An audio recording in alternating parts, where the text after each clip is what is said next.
everybody, what's up? Sorry for being back on the voiceover. We had a lot of noise pollution in this video. Right in the beginning of it, my neighbor started up a lawnmower and you couldn't hear a freaking thing I said in the backyard. So we're re-recording the audio for this one. Today we're going to be making another cut flower arrangement. Beautiful, gorgeous, I can't wait. Obviously we're still going to be using a lot of these white ranunculus because I currently have tons of them and I don't want them to go to waste. I've been cutting them, I've been donating them, I've been giving them away, I've been making flower arrangements, you name it. I've been giving them to people. So getting right into this, obviously the first thing I'm going to do is cut some of these gorgeous white ranunculus, looking good. You can see the centers have started to blow open a little bit. That's mainly just because it has been so stinking hot here. We're already up in the mid 80s already, and that's kind of hot even for, even by my standards for this early in the season. After I have picked a handful of these gorgeous ranunculus blooms, next I'm going to head over to my daffodils. My daffodils are still blooming. These are the last kind of tiny little branching variety of daffodils that I have blooming. Obviously, they're late bloomers. The other daffodils were finished a long time ago.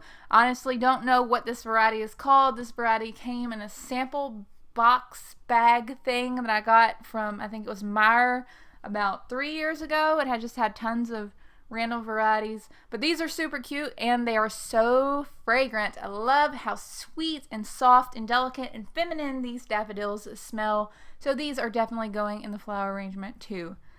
Last but not least for this arrangement, of course, I wanted to grab a couple Icelandic poppies. I just picked out some nice little peachy ones. Ideally, I would have had some white ones too, but the white ones were looking really rough. We just had a thunderstorm, and most of the white ones looked pretty ragged, so I threw those out and just seared the end of these peachy champagne colored ones. I think the peach in combination with the yellow matches really well with the yellow in the daffodils and the yellow showing in the ranunculus, so I think it goes pretty well together.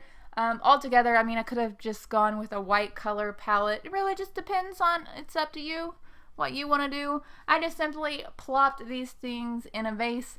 I know you guys asked me to give tips, but honestly there is no method to my madness, especially with this one. This bouquet was kind of last minute.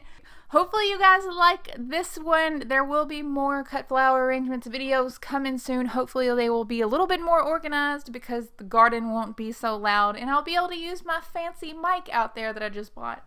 Anyway, I hope you enjoyed this one. If you're new to the channel, be sure to subscribe. I'd love to have you. We're making cut flowers and growing cut flowers and growing food. We're doing all kinds of stuff over here, so feel free to join. We'd love to have you. Everybody's welcome over on this channel.